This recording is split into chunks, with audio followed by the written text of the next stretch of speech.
मित्रांनो, सप्रेम नमस्कार. मी आहे विनोद कुमार माने गुरुजी या माझ्या एज्युकेशनल, मोटिवेशनल, सोशल आणि टेक चॅनल मध्ये आपण सर्वांचं मी पुन्हा एकदा सहर्ष स्वागत करत आहे. मित्रांनो, गुरुर ब्रह्मा, गुरुर विष्णू, गुरुर देव महेश्वरा असं आपण म्हणतो. जेव्हा शिक्षकांना दोन कवडीचं म्हटलं जातं तेव्हा समाजाच्या नीतिमत्तेवर प्रश्नचिन्ह उभा राहतो. आजच्या या व्हिडिओमध्ये आपण बघणार आहोत की खरा दोन कवडीचा कोण आहे. मित्रांनो, आणि युट्यूब वरील शिक्षकांनी देशात कोणती क्रांती केली आहे. मित्र हो, आज आपल्या संस्कृतीच्या मुळावर घाला घालणारा हा एक प्रकार घडलेला आहे. ज्या गुरुला आपण देवाचं स्थान दिलं, ज्या गुरुला बिल्डर ऑफ नेशन म्हटलं जातं, त्याला राष्ट्र निर्माता म्हटलं जातं, त्या गुरुच्या संदर्भात आज काही व्यक्तींनी त्याला दोन कवडीचं म्हटलेलं आहे. आजचा हा व्हिडिओ कोणा एका व्यक्तीवर टीका टिप्पणी करण्यासाठी नाही आहे, तर त्या शिक्षकांचा सन्मान जपण्यासाठी आहे ज्यांनी डिजिटल क्रांती घडवलेली आहे. काळाच्या पडद्याआड गेलेल्या ज्ञानाची मशाल पेटवली आम्ही, शिक्षणाच्या वाटेवर ज्ञानाची ज्योत पेटवली. ज्यांना वाटते दोन कवडीचे शिक्षक आम्ही, त्यांना हे सांगणे, देशाचे भविष्य घडवणारे आम्ही कधीच नसतो कुणाचे गुलाम. देशाचे भविष्य घडवणारे आम्ही कधीच नसतो कुणाचे गुलाम. मित्रांनो, आज ऑफलाईन शिकवणारे, विद्यालयामध्ये, शाळा कॉलेजमध्ये शिकवणारे शिक्षक असतील किंवा आज युट्यूबवर शिकवणारे शिक्षक असतील, तर ते केवळ पगारासाठी किंवा केवळ व्ह्यूज साठी काम करत नाही. मित्रांनो, तुम्हाला एक 3 नावं सांगतो.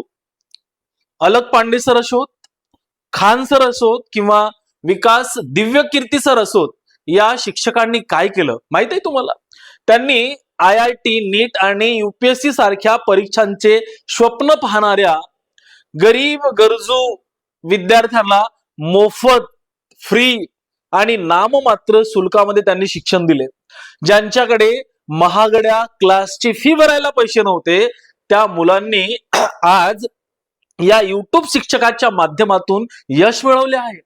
जर हे दोन कवडीचे आहेत, तर मग सत्याचा आवाज दाबणारे मग हे कोण आहेत?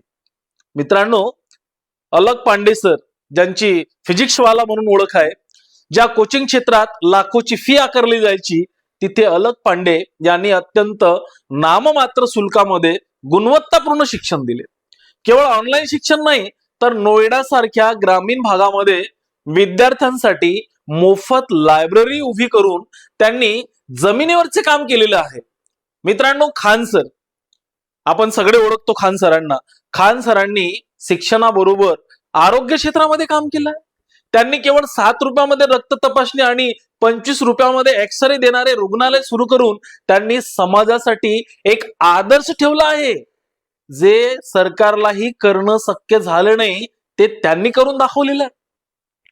विकास दिव्य कीर्ती सरांचे जर आपण उदाहरण पाहिलं, ते केवळ शिक्षक नसून लाखो विद्यार्थ्यांचे मार्गदर्शक आहेत. UPSC ची तयारी करणाऱ्या विद्यार्थ्यांच्या जीवनाचा दृष्टिकोन बदलण्याचे काम त्यांनी केलं आहे. आज मीडियाला फक्त शिक्षकांची टिंगल टवाळकी करण्यामध्ये जास्त रस आहे. मित्रांनो, हे सगळं बघून दुःख होते की आपण मात्र कोणत्या दिशेला चाललो आहोत.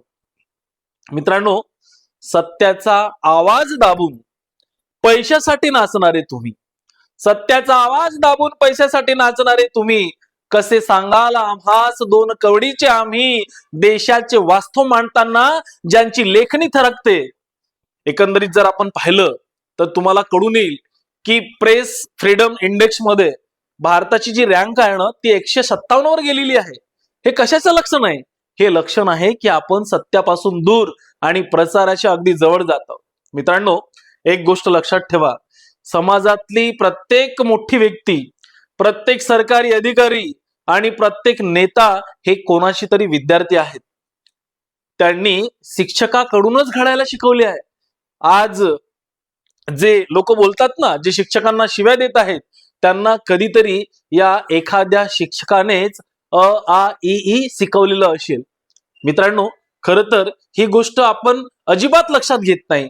शब्द दिलेत संस्काराचे, ज्ञान दिलेत विज्ञानाचे, कोणासमोर झुकणार नाही आम्ही, हे बाळकडू आहे ज्ञानाचे.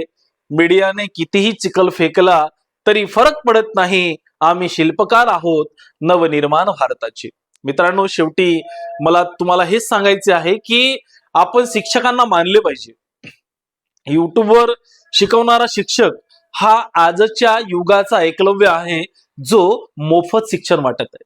मित्रांनो, जर तुम्हाला हा व्हिडिओ आवडला असेल आणि तुम्हाला वाटत असेल की शिक्षकांचा सन्मान राखला गेला पाहिजे, तर या व्हिडिओला लाईक करा आणि प्रत्येक विद्यार्थ्यापर्यंत पोहोचवा, ज्यांनी हा म्हणजे एकंदरीत अशा प्रकारचं वक्तव्य केले आहे. देव त्यांना सद्बुद्धी देव. आणि मी असं म्हणेन की खर तर शिक्षक हा राष्ट्रनिर्माता आहे, बिल्डर ऑफ नेशन आहे.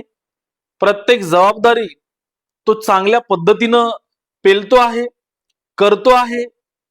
तुम्ही बघत असाल की आज आपल्या जनगणनेच्या कामामध्ये सरकारने जे शिक्षकावर जनगणनेचं काम दिलेलं आहे, तो अत्यंत प्रामाणिकपणे करतो आहे. आणि आपण बघतो आहोत की अनेक ठिकाणी आमच्या शिक्षक बांधवांचा या भीषण गरमीमुळे, या उष्णतेमुळे मृत्यू झालेला आहे. मित्रांनो, खर तर आपण बघतो आहोत की सरकारनं दिलेली निवडणुकीची जबाबदारी असेल, जनगणनेची जबाबदारी असेल किंवा इतर कोणतीही जबाबदारी असेल, शाळेमध्ये शिक्षक विद्यार्थ्यांना शिकवण्याबरोबरच सरकारने दिलेल्या प्रत्येक कामाचा ओझं वाहून घेत आहे, अगदी प्रामाणिकपणे काम करतो आहे. आणि अशा शिक्षकाबद्दल तुम्ही जे बोलताय ते खरंच कुठेतरी मनाला खंत होते हो. आणि मला तुम्हाला हेच सांगायचं आहे की शिक्षक हा अगदी प्रामाणिकपणे काम करतो आहे. सरकारला हे वाटतं की तो चांगल्या पद्धतीने काम करतो आहे, प्रामाणिकपणे काम करतो आहे आणि असंख्य जबाबदारी त्याच्या खांद्यावर दिली जाते. तर अशा शिक्षकांच्या प्रती सरकारनं आणि इतरांनी देखील एक आदर, एक सन्मानाची वागणूक दिली पाहिजे, एवढंच म्हणणं आहे, बाकी दुसरं काही नाही. मित्रांनो, हा व्हिडिओ तुम्हाला जर आवडला असेल तर नक्कीच मी तुमच्या कॉमेंट्सची वाट पाहत आहे. आणि चॅनलवर जर नवीन असाल तर नक्कीच माझ्या विनोद कुमार माने गुरुजी या चॅनलला सबस्क्राईब करायला विसरू नका. धन्यवाद.